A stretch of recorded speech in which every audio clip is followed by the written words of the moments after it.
हरे कृष्णा. सर्वांचं गीतामृती या मालिकेमध्ये सहर्ष स्वागत. आज आपण भगवद्गीता जशी आहे तशी अध्याय क्रमांक 8 आणि त्यातला श्लोक क्रमांक आपण 18 आणि 19 पाहणार आहोत. तर आपण प्रार्थनेने सुरुवात करूया. ओम अज्ञानतिमिरान्धस्य ज्ञानाञ्जनशलाकया चक्षुरुन्मिलितं येन तस्मै श्रीगुरवे नमः. नमो विष्णुपादाय कृष्णप्रेष्ठाय भूतले श्रीमते भक्तिवेदान्त स्वामिन् इति नामिने.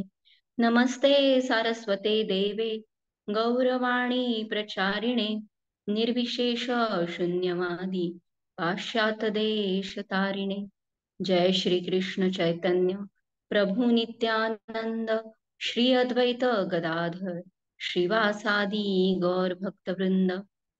हरे कृष्णा कृष्णा कृष्णा हरे हरे, हरे राम राम राम हरे हरे. हरे कृष्णा. तर आज आपण अध्याय क्रमांक 8 अक्षर ब्रह्मयोग यामधील 18वा श्लोक पाहूया. अव्यक्तात् व्यक्तयः सर्वा प्रभवन्ति अह आगमे रात्रि आगमे प्रलीयन्ते तत्र एव अव्यक्त संज्ञके. अर्थ: ब्रह्मदेवांच्या दिवसाचा आरंभ झाल्यावर सर्व जीव अव्यक्तातून व्यक्त होतात आणि त्यांच्या रात्रीचा प्रारंभ झाल्यानंतर ते पुन्हा अव्यक्तात लय पावतात. तर याच्यामध्ये दोन अवस्था वर्णन केलेल्या आहेत, व्यक्त आणि अव्यक्त अवस्था. आपण जर अध्यायाचं नाव पाहिलं तर अक्षर ब्रह्मयोग असा अध्याय आहे. म्हणजे थोडक्यात काय की अक्षर म्हणजे त्याच्या विरुद्ध काय आहे की क्षर आणि अक्षर अशा परत दोन अवस्था येतात. आणि इथे ब्रह्माजींचा दिवस आणि रात्र अशी वर्णन केली आहे. तर अशा विरुद्धार्थी संकल्पना इथे आहेत, व्यक्त अव्यक्त, क्षर अक्षर आणि दिवस आणि रात्र. तर आता ह्याचं आपण थोडक्यात पाहूयात की की भगवंतांना नक्की आपल्याला काय सांगायचं आहे. तर मागच्या श्लोकांमध्ये आपण पाहिलं की ब्रह्माजींचा म्हणजे काल अगदी कॅल्क्युलेशन सगळ्यांनी पाहिलं असेल की केवढं मोठं गणित आहे की ब्रह्माजींचा जो कालावधी आहे तर तो आपण असं मोजू पण शकणार नाही. अशा प्रकारे आपण काल जाणलं श्री तुलसी माताजींच्या लेक्चर मधनं. आता आपल्याला एक सुप्त कुठंतरी इच्छा असते ना की माझी जी स्थिती आहे त्याच्यापेक्षा मला उन्नत किंवा वरच्या स्थितीपर्यंत जायचंय. तर आपल्याला भौतिक सृष्टीमधला सर्वोच्च लोक म्हणून ब्रह्मलोक माहितीये, किंवा ब्रह्माजी यांना आपण एक प्रकारचे ते आपले या भौतिक शरीराचे पिताच आहेत. तर त्या स्तरापर्यंत आपल्याला जाण्याची कुठंतरी इच्छा असू शकते. म्हणून भगवंत आपल्याला एक एक एक एक गोष्टी सांगत आहेत की कदाचित असं वाटू शकेल की पृथ्वी लोकावरतीच खूप साऱ्या क्लेशदायक अवस्था आहेत का, किंवा दुःखालयम अशाश्वतम म्हटलंय हे फक्त पृथ्वी लोकावरती किंवा बाकीच्या लोकांमध्ये कशी परिस्थिती आहे. तर म्हणून सर्वोच्च लोकाचं थोडक्यात आपल्याला एक झलक म्हणू शकतो. तर भगवंत थोडक्यात एक सांगतायत. तर ह्याच्यामध्ये दिवस आणि रात्र याच्यामध्ये काय अनुभवतो आपण की सूर्योदय आणि सूर्यास्त. खर तर सूर्य एकाच ठिकाणी स्थित असतो, परंतु जे पृथ्वीचं त्याच्या भोवती फिरणं आहे त्याच्यानुसार आपल्याला तो सूर्योदय सूर्यास्त अशा पद्धतीने आपण तो अनुभव करू शकतो. किंवा क्षर आणि अक्षर म्हणजे थोडक्यात काय की झीज होणं आणि झीज न होणं अशा दोन अवस्था आहेत, किंवा शाश्वतता आणि अशाश्वतता. तर ह्या दोन अवस्था राहतात. आणि तसंच व्यक्त आणि अव्यक्त अवस्था. तर तसं जर पाहिलं तर ह्या सगळ्या सिमिलर गोष्टी आहेत. जरी विरुद्धार्थी वाटल्या तरी सुद्धा व्यक्त आणि अव्यक्त अवस्था ह्या तशा पाहायला गेल्या तर एकसारखीच अवस्था आहे. म्हणजे आपण जेव्हा सूर्योदयाच्या आधी थोडक्यात दिवस जेव्हा आपला सुरू होतो तेव्हा आपण खूप छान आपल्याला जाणवतं की अरे सूर्योदय झालेला आहे, फुलं उमललेली आहेत, पक्ष्यांचा किलबिलाट आणि सगळी सृष्टी अशी प्रकाशमान झालेली आहे आणि सगळीकडे असा आवाज आपल्याला छान दिवसाची सुरुवात लक्षात येते. तसंच रात्रीमध्ये आपण जेव्हा झोपतो तेव्हा सगळी सृष्टी तिथंच आहे, सगळ्या गोष्टी तिथेच आहेत, परंतु त्या क्रियाशील नाहीयेत. त्यामुळं आपल्याला त्याच्यापासून आपण थोडंसं दूर जातो. आणि ह्याच्यामध्येच थोडीशी ही व्यक्त आणि अव्यक्त अवस्था ही सुद्धा यासारखीच राहते. जसं डोळे उघडणं, ज्याला आपण उन्मेष म्हणतो, डोळे बंद करणं, निमेष, याच्यामध्ये एक थोडस क्षणभर जर पाहिलं तर सगळ्या आजूबाजूच्या परिसराचा एक अनुभूती घेणं आणि त्याच्यापासून दूर जाणं, ही अवस्था असते. तर अशा पद्धतीने आपण हर क्षण खर तर व्यक्त आणि अव्यक्त या अवस्थांमधनं खरं तर आपण जात असतो आणि हा अनुभव आपण घेत असतो. म्हणजे शरीरामध्ये सुद्धा वात पित्त कफ हे त्यांचं त्यांचं काम करत असतात. त्याचं डिटेलमध्ये आपण पूर्वी पाहिलेलं आहे. परंतु या वातपित्ताची जाणीव आपल्याला कुठपर्यंत होत नाही, तर जोपर्यंत आपल्याला कुठला तरी एखादा शरीरातला भाग एखादा दुखत नाही किंवा एखाद्या ठिकाणी ताप येत नाही शरीरामध्ये, तर अशा वेळेस जोपर्यंत आपल्याला थोडक्यात आजार होत नाही तोपर्यंत आपल्याला ह्या गोष्टी आपल्या नकळत चालू असताना दिसतात. तर ही जाणीव किंवा व्यक्त होण्याची जी गोष्ट आहे, तर गोष्टी तशाच असतात, फक्त फरक कुठे राहतो तर जाणीवेमध्ये फरक राहतो. तसंच म्हणजे थोडक्यात काय की आपण एक अथांग समुद्र जर पाहिला तर म्हटलं तर एक विशाल शांत अथांग समुद्र आहे. पण त्या समुद्राची जाणीव केव्हा आपल्याला अशा प्रगल्भपणे केव्हा होईल? आता आपण जगन्नाथपुरीला गेलो होतो, तर तेव्हा कशा तिथे सतत अशा लाटा उसळत होत्या आणि मग तेव्हा त्या लाटांमधनं आपल्याला ती जाणीव होते की अरे ह्या समुद्राच्या लाटा मधनं आपल्याला जाणवतं ना, तो समुद्राचा एक तो अस्तित्व म्हणा किंवा त्याची एक क्रियाशीलता म्हणा. आणि मग त्या लाटा उसळून परत कुठे जातात तर त्या समुद्रातच विलीन होतात. तर तशा पद्धतीनेच ही व्यक्त आणि अव्यक्त अशी अवस्था असते. थोडक्यात अजून काय की जसं ह्या समुद्राच्या लाटांमधल्या विचार करतो, तसं आपल्या मनामध्ये सुद्धा विचारांच्या खूप साऱ्या लहरी निर्माण होतात आणि परत त्या त्या मनामध्येच म्हणजे चित्तामध्येच त्या विरतात. लक्ष दिलं तर त्या गोष्टींची आपल्याला प्रकर्षाने जाणीव होते. म्हणजे जर एखादा विचार सहज माझ्या मनात येऊन गेला की आज ह्या ह्या पिक्चरला मला जायचंय, तर त्या विचाराकडे दुर्लक्ष केलं तर ती लहर आहे तशीच पटकन विलीन होऊ शकते. परंतु त्या विचारांमध्ये जर मी थोडस लक्ष दिलं तर मग ती काय होते, कृतीमध्ये त्याचं रूपांतर होतं आणि त्या विचारांची जागा ही प्रत्यक्ष कृतीने केली जाते.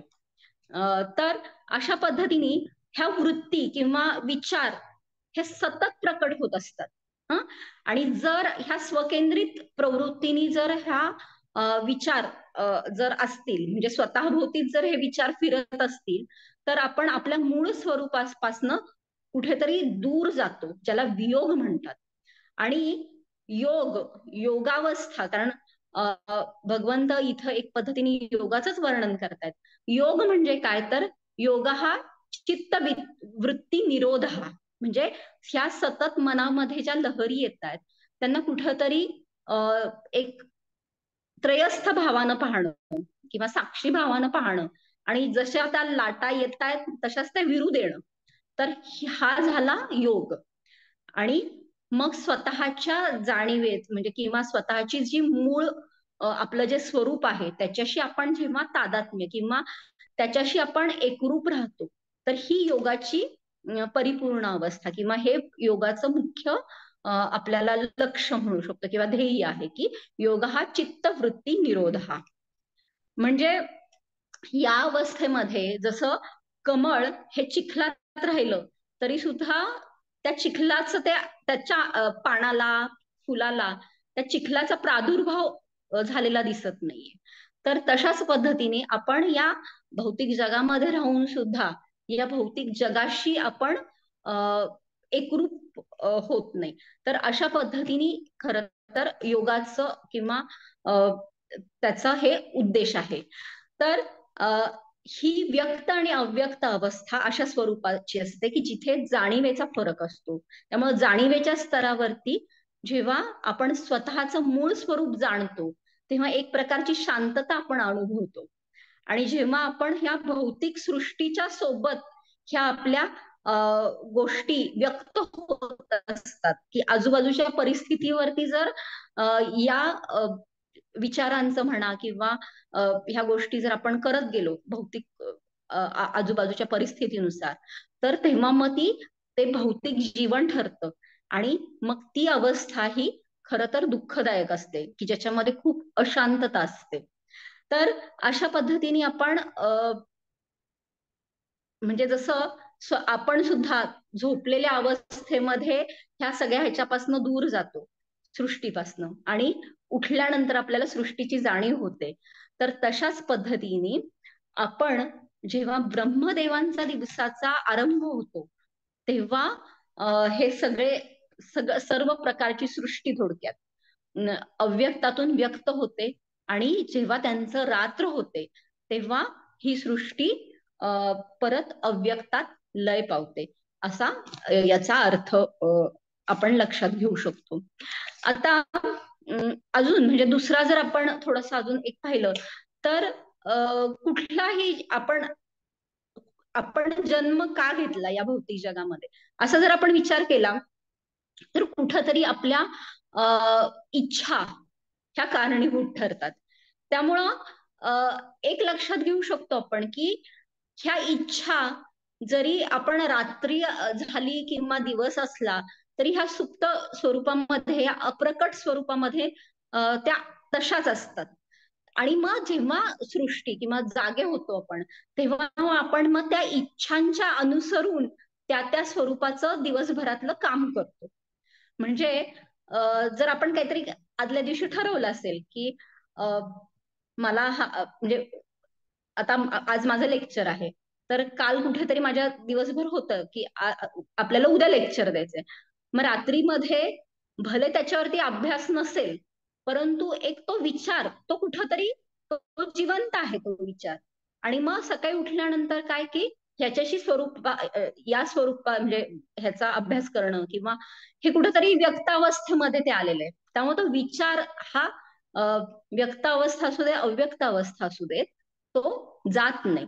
जसं आणि ही अव्यक्त अवस्था सुद्धा तितकीच महत्वाची ठरते कारण याच्यामधनं खरं तर क्रियाशील तुम्ही कशा स्वरूपाने होणार आहात हे ठरतं. म्हणून तर 84 लक्ष योनी म्हणजे जरी ब्रह्मदेवांच्या रात्रीच्या काळामध्ये जरी जीव हे अव्यक्त स्वरूपात गेले असले तरी परंतु जन्म घेताना किंवा पुन्हा सृष्टी उत्पन्न होताना ही तेवढ्या प्रकारच्या 84 लक्ष योनी ह्या परत तेवढ्याच म्हणजे त्याच पद्धतीने व्यक्त होतात. का तर तो जो विचार किंवा आत्म्यावरती झालेला तो संस्कार हा काही मिटलेला नसतो. त्यामुळे आपण एक लक्षात घेणं गरजेचं आहे की एक चांगली गोष्ट काय आहे की सगळ्यांच्या आत्मज जो आपण म्हणतो ना प्रत्येकाचा आत्मा त्या स्तरावरती जर आपण पाहिलं तर आपल्या मनामध्ये किंवा आपल्या आत्म्याची जी वृत्ती आहे ती भगवंतांवर प्रेम करणं ही आहे. त्यामुळं कुठलीही योनी असू देत किंवा कुठलीही अवस्था असू दे ही इच्छा मात्र कुठल्याही अवस्थेमध्ये जिवंत असते हे आपल्या दृष्टीने खूप महत्वाचं आहे. आणि त्याच्यावरती जर आपण काम केलं आणि त्या प्रकारचे संस्कारण केले तर जेव्हा व्यक्तावस्था प्रकट होते किंवा पुन्हा एकदा सृष्टीची निर्मिती होते तेव्हा मात्र आपल्याला तशा उन्नत अशा योनीमध्ये जन्म आपण नक्कीच अपेक्षित धरू शकतो. तर हे एक आपण लक्षात घेणं गरजेचं आहे. जसं ह्या इच्छांचं सांगितलं तसं एखाद्याचं कर्मफळ सुद्धा की कुठल्या तरी जन्माचं आत्ता कुठं फळ मिळतं कारण ते कुठंतरी बीज स्वरूपामध्ये ते कर्म तसंच राहिलेलं असतं. आणि मग म्हणून तर आपल्याला कुठल्या तरी जन्माची फळं आपल्याला भोगावी लागतात, किंवा आत्ताचं कर्म झालंय म्हणून वाईट कर्म जरी दिसली तरी पण मनुष्य आनंदी जरी दिसला तरी सुद्धा त्याचं ते कर्मफळ पूर्णपणे गेलंय असं आपण म्हणू नाही शकत. तर ते कुठं ना कुठं ते बीज स्वरूपामध्ये, अव्यक्त स्वरूपामध्ये जातं आणि परत ते योग्य वेळी ते प्रकट सुद्धा होतं. तर ह्या गोष्टी महत्वाच्या आहेत आपल्या दृष्टीने. आणि म्हणून सदैव आपण कृष्ण भावना भावित कर्म हे करणं कसं गरजेचं आहे हे आपण लक्षात घेऊ शकतो. मग ह्या दोन्ही अवस्था आपल्याला महत्वाच्या ठरतात. कारण जसं आपण आईसबर्ग म्हणतो ना, हिमखंड, हा वरती 1/3 जरी दिसला तरी खाली 2/3 असतो. आणि म्हणून आपल्या जाणीवेमध्ये काय आहे तेच आपण व्यक्तावस्थेमध्ये कधी ना कधी ते प्रकट होत असतं. तर अशा पद्धतीने आपण 18वा श्लोक पाहिलेला आहे की ज्याच्यामध्ये ब्रह्मदेवांच्या दिवसाच्या आरंभी सर्व जीव अव्यक्तातून व्यक्त होतात आणि रात्रीच्या प्रारंभामध्ये अव्यक्तात परत लय पावतात. 19वा श्लोक आहे, भूतग्राम स एवायम भूत्वा भूत्वा प्रलीयते रात्रि आगमे अवशः पार्थ प्रभवत्य रागमे. याचा अर्थ, पुन्हा पुन्हा ब्रह्मदेवांचा दिवस चालू झाल्यानंतर सर्व जीव अस्तित्वात येतात आणि ब्रह्मदेवांची रात्र चालू झाल्यानंतर आपोआपच त्यांचा लय होतो. तर याच्यामध्ये म्हणजे पहिल्या श्लोकासारखाच याचा पण अर्थ आहे, परंतु इथे तात्पर्यामध्ये श्रील प्रभुपाद काय म्हणतात ते फार महत्वाचं आहे. आपण थोडक्यात पाहूयात की श्रील प्रभुपाद म्हणतात की या भौतिक जगातच राहण्याचा प्रयत्न करणारे अल्पबुद्धी लोक उच्चतर लोकांप्रत उन्नत होऊ शकतात, परंतु त्यांना पुन्हा भूतलावर परतून येणे भागच आहे.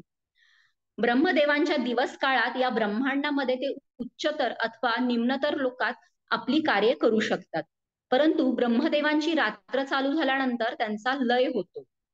दिवसा भौतिक क्रिया करण्याकरता त्यांना विविध शरीरे प्राप्त होतात आणि रात्री समयी त्यांना शरीरे नसतात. त्यावेळी ते श्री विष्णूंच्या देहामध्ये राहतात. नंतर पुन्हा ब्रह्मदेवांचा दिवस चालू झाल्यावर ते व्यक्त होतात. भूत्वा भूत्वा प्रलीयते, दिवसा ते व्यक्त राहतात आणि रात्री पुन्हा त्यांचा लय होतो. शेवटी ब्रह्मदेवांच्या आयुष्याचा अंत झाल्यानंतर ते लक्षावधी वर्षांसाठी अव्यक्त स्थितीत राहतात. जेव्हा पुढील युगात ब्रह्मदेवांचा पुन्हा जन्म होतो तेव्हा ते पुन्हा व्यक्त होतात. या प्रकारे भौतिक प्रकृतीच्या प्रभावामुळे ते मोहितच राहतात. तथापि कृष्ण भावनेचा स्वीकार करणारे बुद्धिमान मनुष्य भगवद्गीतेमध्ये हरे कृष्ण कृष्ण कृष्ण हरे हरे, हरे राम राम राम हरे हरे या महामंत्राचे कीर्तन करीत मनुष्य जीवनाचा पुरेपूर लाभ घेतात.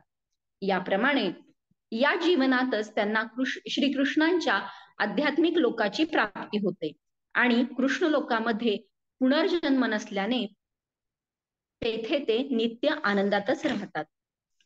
तर आता याच्यामध्ये आपण 2 प्रकारच्या हे सांगितले तात्पर्यामध्ये की ब्रह्मदेवांचा दिवस म्हणजे काल सगळं तर कॅल्क्युलेशन म्हणजे माझ्या तरी फार काय असं एक्झॅक्टली लक्षात, म्हणजे अरब खरब असं जे सांगितलं ना, तर त्या पद्धतीने जर पाहिलं तर तो खूप मोठं कॅल्क्युलेशन आहे. तर दिवस आणि रात्र, तर याच्यामध्ये सुद्धा आपण प्रलयाची एक अवस्था पाहू शकतो. प्लस ब्रह्मदेवांचा जेव्हा मृत्यू होतो तेव्हा सुद्धा ही अवस्था पाहू शकतो की ज्याच्यामध्ये परत प्रलयाच्या वेळी सर्व जीव अव्यक्त होतात आणि मग परत सृष्टी किंवा ब्रह्मदेवांचा जन्म झाल्यानंतर जेव्हा परत सृष्टीचं काम, निर्मितीचं काम सुरू होतं तेव्हा परत हे जीव पुन्हा व्यक्त स्वरूपात येतात. म्हणजे आपण पाहू शकतो की किती काळापर्यंत आपण या व्यक्त आणि अव्यक्त या स्थितीमध्ये राहू शकतो आणि ते आपल्या दृष्टीने महत्वाचे आहे. जर आपली अशी इच्छा असेल की या म्हणजे भौतिक जगामध्ये सर्वोच्च, कारण ब्रह्मलोक हा सुद्धा सर्वोच्च लोक असला तरी सुद्धा तो भौतिक जगातला सर्वोच्च लोक आहे, हे आपण विसरता कामा नये. आणि जर कुठली छोटी जरी भौतिक कामना आपण बाळगली तर आपल्याला परत एवढ्या कालावधीसाठी पुन्हा पुन्हा व्यक्त अव्यक्त अशा स्थितींमधनं, म्हणजे जन्म मृत्यू तर आहेच, प्लस हे सुद्धा आहे. तर अशा प्रकारे आपल्याला या स्थितींमधनं जावं लागतं. आणि हे अतिशय भयावह आहे. म्हणजे 4 प्रकारचे ऍक्च्युली प्रलय सांगितलेले आहेत. एक म्हणजे जेव्हा व्यक्तीचा म्हणजे जन्म आणि मृत्यू होतो, तर ही त्या व्यक्तीसाठी नित्य नित्य प्रलयाची अवस्था असते. दुसरं म्हणजे प्रत्येक कल्पानंतर, म्हणजे काल आपण पाहिलं ना की 4 युगांचं जेव्हा हे होतं कल्प, तर तेव्हा तो पण एक नैमित्तिक प्रलय म्हणतात त्याला. नंतर तिसरा आहे तो प्राकृतिक प्रलय, म्हणजे ब्रह्माजींच्या आयुष्य, म्हणजे ब्रह्माजींचं आयुष्य संपल्यानंतर जो होतो तो प्राकृतिक प्रलय असतो. आणि चौथा आहे तो आत्यंतिक प्रलय. म्हणजे आत्यंतिक प्रलय म्हणजे जेव्हा आत्मा हा मायेपासनं मुक्त होतो. म्हणजे आपली एक कामना असते ना की म्हणजे आता योग पद्धती पाहिली किंवा थोडस मायावाद असं जर पाहिलं, तर थोडस आपल्याला ह्या भौतिक जगाचा किंवा एक इथल्या दुःखांचा कंटाळा आलेला असतो आणि ह्याच्यातनं आपल्याला मुक्ती पाहिजे असते. तर त्या मुक्तीसाठी आपण जेव्हा त्या पद्धतीची कामना करतो की मला ह्या दुःखांमधनं ह्याच्यापासून मुक्ती हवीये आणि म्हणून या भौतिक मायेपासनं मला सुटका पाहिजे, तर जेव्हा अशा प्रकारची अवस्था येते आणि आत्मा हा मोक्षावस्थेत असतो, थोडक्यात मोक्ष या अवस्थेत असतो, तर तेव्हा हा सुद्धा एक आत्यंतिक प्रलयाचा एक चौथा प्रकार सांगितलेला आहे. तर आता आपण मार्कंडेय ऋषींची एक छोटीशी गोष्ट पाहूयात की ज्याच्यामध्ये लक्षात येईल की प्रलय ही किती भयावह अवस्था आहे. तर मार्कंडेय ऋषी हे खूप तपस्वी ऋषी असतात.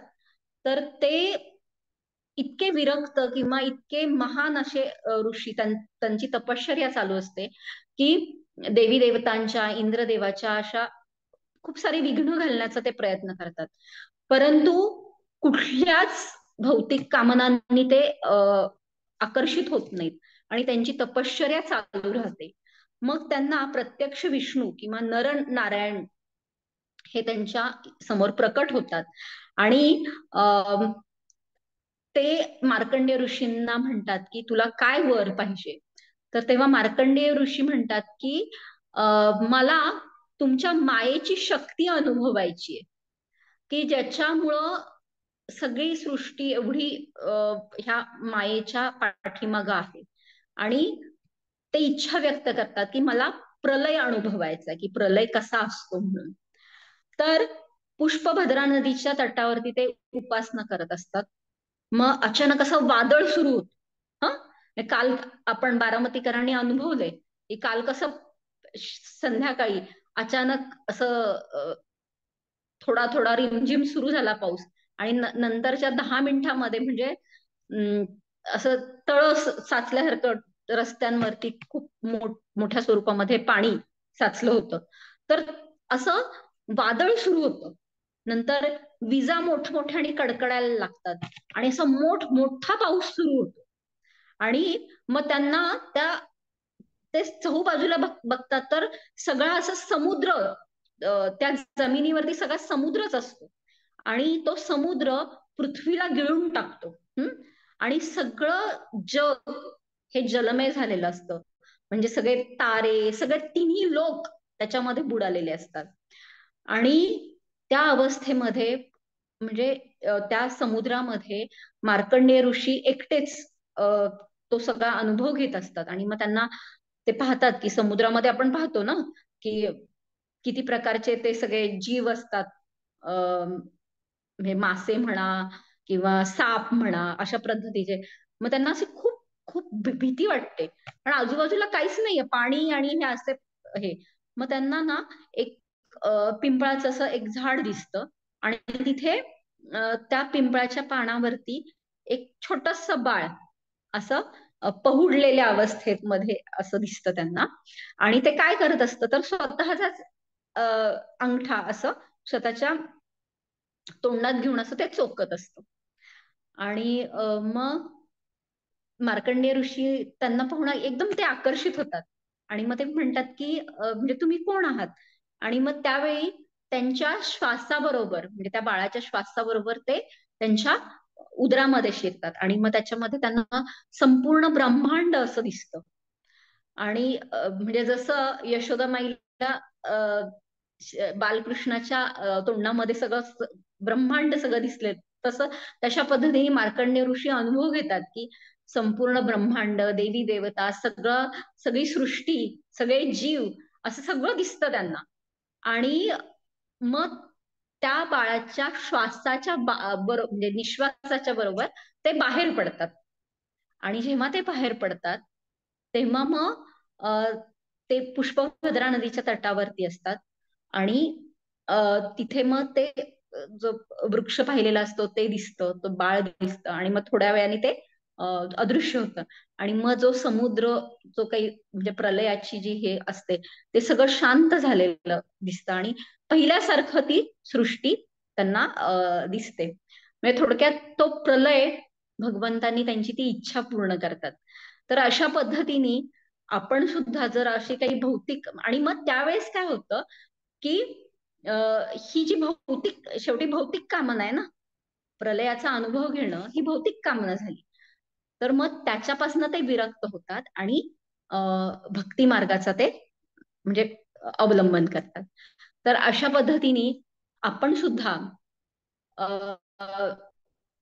कुठल्याच भौतिक इच्छांची, न धनम न जनम न सुंदरीम, असं जे श्री चैतन्य महाप्रभू म्हणतात, तर तशा पद्धतीने आपण ह्या इच्छा तर झालंच, परंतु सर्वोच्च लोकाच्या सुद्धा इच्छा इच्छा आपण बाळगता कामा नये. अगदी मुक्तीची सुद्धा इच्छा बाळगता कामा नये. जसं आपण मोक्षाची पण एक अवस्था सांगितलीये.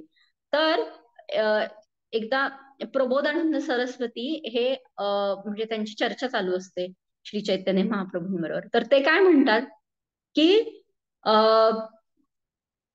ते म्हणतात की मला मुक्ती सुद्धा नकोय, किंवा कुठलीच इच्छा नकोय, म्हणजे भौतिक इच्छा मला, माझी ती इच्छा नाहीये कुठल्याच भौतिक कामनांची. अगदी मुक्ती सुद्धा नकोय, कारण मुक्ती ही नरकापेक्षा सुद्धा वाईट आहे. नरकामध्ये किमान आपण त्या त्रासामुळं आपण कुठंतरी भगवंतांना स्मरण करण्याची थोडीफार तरी शक्यता राहू शकते. परंतु मुक्तावस्थेमध्ये काय होतं की आपण स्वतःचं स्वरूप, दास दासानुदास, हे स्वरूपच आपण विसरून जातो. त्यामुळे मुक्तीची अवस्था ही नरकापेक्षा सुद्धा वाईट आहे. त्यामुळे मला मुक्तीची अवस्था नकोय, एक वेळेस मी नरकामध्ये जाण्याला तयार आहे. तर अशा पद्धतीने ते म्हणतात. श्रील हरिदास ठाकूर सुद्धा त्यांची जेव्हा एक चर्चा चालू असते, एक बाकीच्या योगी म्हणा किंवा अशी एक चर्चा चालू असते, तर एक मायावादी असतात, गोपाल आचार्य असं काहीतरी नाव आहे. तर ते मुक्तीचे असे खूप कट्टर पुरस्कर्ते असतात. आणि ते त्यांना हरिदास ठाकूर हे कसे नामाचारी आहेत ना, त्यामुळे ते नाम आणि भक्ती ह्याच्याबद्दलच बोलणार, तर त्यांना ते पटत नाही. परंतु हरिदास ठाकूर काय म्हणतात त्या ह्याच्यामध्ये, की हरिदास ठाकूर म्हणतात की मुक्ती ही भक्तीचं एक आपण म्हणतो ना, आपण एखादी मोठी गोष्ट करायला गेलो की त्याच्याबरोबर आपल्याला अन्य चांगल्या गोष्टी पण घडत जातात. तर एक बाय प्रॉडक्ट ज्याला म्हणतो, की भक्तीची स्थिती, ती अवस्था मिळेपर्यंत किंवा भक्ती मिळण्यासाठी एक चांगल्या पण आयुष्यामध्ये गोष्टी घडतात ना, तसंच मुक्ती मिळणं ही सुद्धा एक चांगली गोष्ट घडते, पण ते बाय प्रॉडक्ट आहे. तर असं ते म्हणतात की भक्तीची मुक्ती ही बाय प्रॉडक्ट आहे, ती काही आपलं अंतिम साध्य नाहीये. जसं मग त्याच्यासाठी हरिदास ठाकूर उदाहरण काय देतात, की सूर्योदय होताना ऍक्च्युअली सूर्य जेव्हा येतो त्याच्या आधी एक सूर्याच्या किरणांमुळं पूर्व दिशा ही प्रकाशमान होते, आणि आपण जाणतो की आता सूर्योदय झालेला आहे किंवा होत आहे म्हणून. तर मुक्तीची अवस्था ही त्या अवस्थेसारखी असते जेव्हा सूर्य उगवलेला नसतो, पण फक्त किरणांमुळं ती पूर्व दिशा अशी उजळून निघालेली असते. तर मुक्तीची अवस्था ती आहे. परंतु आपलं साध्य काय आहे, तर भक्ती आहे, म्हणजे खरा सूर्य आपल्याला पाहिजे. त्यामुळं आपण म्हणजे श्रील प्रभुपादांनी जे आपल्याला दिलंय, तर त्यांनी नाहीतर आपली पण अवस्था किती भयानक झाली असती ना, जर आपल्याला भक्ती मिळाली नसती. तर विचार करूयात की अशा प्रलयाच्या स्थितीमध्ये आपण कित्येक वर्ष असेच खितपत पडलो असतो, की अव्यक्त अवस्थेमध्ये तिथे आहोत, म्हणजे शांत अवस्थेमध्ये आहोत. परत सृष्टीच्या वेळेस परत म्हणजे जन्म मृत्यू असं चक्र चालूच आहे आणि त्या भौतिक कामना चालूच आहेत. परंतु श्रील प्रभुपादांनी म्हणजे खर तर ह्या प्रचाराची त्यांनी खरं तर ते वृंदावनमध्ये एवढं चांगल्या ह्याच्यामध्ये ते सगळं सोडून त्यांनी तो वृंदावन भाव घेऊन ते खरं तर न्यूयॉर्क मध्ये गेले, अमेरिकेत गेले आणि तिथून संपूर्ण जगभरामध्ये त्यांनी भक्तीचा प्रचार केला, जेणेकरून ते आपल्याला या भौतिक कामनांच्या इच्छांपासून आपल्याला उन्नत करू शकतील. आणि भक्ती एकदा जर मिळाली, म्हणजे कृष्ण भावना भावित आपण आपलं प्रत्येक कर्म केलं आणि हरे कृष्ण महामंत्राचं सतत नामस्मरण जर करत गेलो, तर आपल्याला ह्या व्यक्त अव्यक्त ह्या गोष्टींशी आपल्याला घाबरण्याचं सुद्धा कारण नाहीये. तर अशा पद्धतीने आपण सतत भगवंतांशी आपण संबंध जोडला. भगवंत हे नामाच्या स्वरूपामध्ये अवतीर्ण झालेले आहेत कलियुगामध्ये. तर आपण सतत जर हरिनाम घेत राहिलो, एक साधना म्हणून 16 माळा जप आणि राहिलेला जो सगळा वेळ आहे तेव्हा आपलं कार्य करताना सुद्धा जर आपण हरिनाम घेत जर गेलो, तर आपलं हे सगळं कार्य हे कृष्ण भावना भावित कर्म होतं. आणि मग त्या अवस्थेमध्ये आपल्याला ह्या व्यक्त अव्यक्त किंवा प्रलय ह्या गोष्टींचा आपल्याला भीती बाळगण्याची गरज पडणार नाही. आणि आपण सदैव भगवंतांच्या सानिध्याचा आपण अनुभव घेऊ. आणि मग जेव्हा आपला जो नित्य प्रलय होईल, तर त्यावेळी आपण भगवंतांच्या धामाची आपण अभिलाषा करू शकू. तर अशा प्रकारे या 2 श्लोकांवरती मी थोडस चर्चा करण्याचा प्रयत्न केला. याच्यामध्ये जर कुणाला काही प्रश्न असतील, काही जर बोलायचं असेल तर नक्की विचारा. हरे कृष्ण. आणि आता आपण रविवारी पुढचा श्लोक श्रीजी पूजा माताजी घेतील, की ज्याच्यामध्ये भौतिक जगाचा उच्चतर लोक भगवंतांनी वर्णन केले आहे, जो क्षर आहे, अशाश्वत आहे. परंतु आता अक्षर लोकांपर्यंत आपल्याला जायचंय, तर ते कशा पद्धतीने जायचं याचं ते पुढच्या श्लोकामध्ये विवेचन करतील. तर रविवारी सगळ्यांनी 2 वाजता जॉईन व्हा. हरे कृष्ण.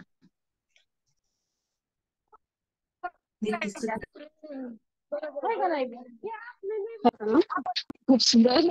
आज तो दिल वृंदावन वृंदावन हो गया, असं आम्ही बोलू शकतो.